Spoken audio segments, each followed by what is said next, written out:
Diminuição da atividade humana durante a quarentena permite que as medições em relação a terremotos sejam mais precisas. Eu sou Emílio Garcia e esse é o Notícia Científica de hoje.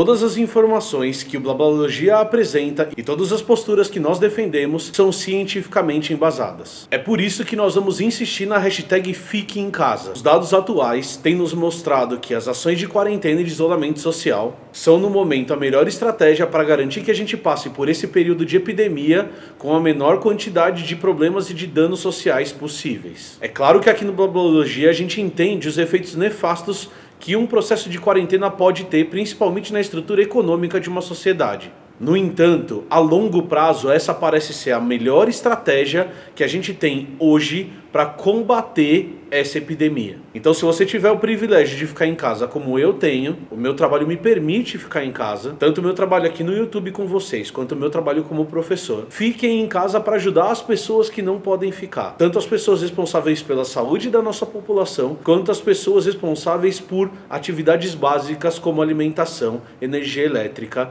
e água. Então, nós aqui no Blablalogia apoiamos a hashtag Fique em Casa. Mas no vídeo de hoje nós vamos trazer outras coisas que estão sendo afetadas pela quarentena e que estão nos permitindo entender melhor a nossa interação com o ambiente em que a gente vive. Os pesquisadores mostraram, por exemplo, que a gente está conseguindo enxergar muito mais coisas no céu porque a poluição luminosa diminuiu em função da queda da nossa atividade como sociedade. Além desse trabalho com poluição luminosa, saiu logo no começo da quarentena na China um trabalho mostrando, a partir de fotos de satélite, a diminuição da quantidade de gases poluentes na atmosfera. É óbvio que com a diminuição da atividade industrial em função da quarentena, a gente esperasse que um processo de diminuição da quantidade de gases acontecesse. O que espantou alguns cientistas foi a velocidade com que isso foi visível a partir de fotos tiradas da atmosfera. Esse mesmo fenômeno está sendo relatado no norte da Itália. Assim que a quarentena ficou mais séria nessa região desse país, que por acaso é uma região muito industrializada, os pesquisadores perceberam o mesmo fenômeno que aconteceu na China, de diminuição de certos gases poluentes na atmosfera. Essa informação também obtida na Itália nos mostra que o evento de diminuição de poluição nessa velocidade não é algo exclusivo da China ou algum fenômeno fora do comum. Apesar desses dois casos serem bastante interessantes, o que nós vamos discutir no vídeo de hoje é como a diminuição da atividade humana permitiu uma medição melhor de efeitos sismológicos que a gente tem na Terra. Para explicar isso, nós precisamos trazer dois temas para discussão. O primeiro é o que é atividade sísmica. A atividade sísmica é o resultado da liberação da energia decorrente do movimento das placas tectônicas. Então, se a gente for lembrar da teoria de placas tectônicas, ela diz que a Terra tem um núcleo de rocha derretida e sobre essa rocha derretida nós vamos ter placas que compõem a litosfera do planeta e essas placas elas ficam se movimentando e se chocando. A energia liberada por esse choque dessas placas tectônicas ou pelo atrito das placas tectônicas é conhecido como atividade sísmica.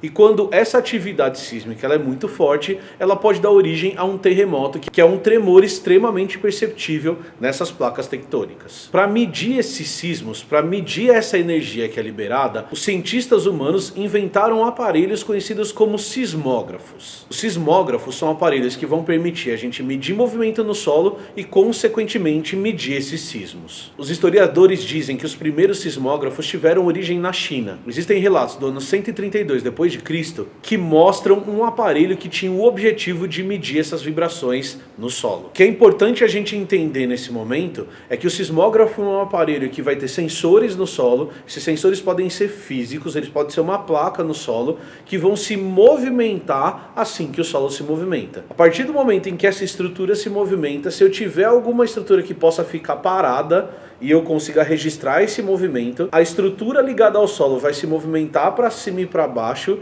e eu vou conseguir registrar essa distância entre a ponta do instrumento que eu estou usando para medir e essa placa no solo em relação a esse movimento da placa tectônica. Hoje em dia a gente tem sismógrafos que são mais modernos, mas o funcionamento básico é esse mesmo. O grande problema que esse tipo de aparelho tem é que, como ele trabalha com vibrações e essas vibrações podem ser bem sutis, qualquer evento externo pode influenciar no resultado que a gente está medindo. De uma maneira bem tosca. Se eu colocasse um sismógrafo aqui em cima e eu batesse na mesa, ele seria capaz de perceber essas vibrações que eu estou produzindo. Essas vibrações externas que não estão ligadas às placas tectônicas são conhecidas como ruídos sísmicos e podem ser provocadas, por exemplo, por um caminhão passando na rua. A primeira coisa que uma equipe que está avaliando esses dados que são produzidos por esses sismógrafos fazem é tratar esses dados para eliminar esses ruídos e ficar só com as informações de movimento da placa tectônica. O que esses pesquisadores estão percebendo agora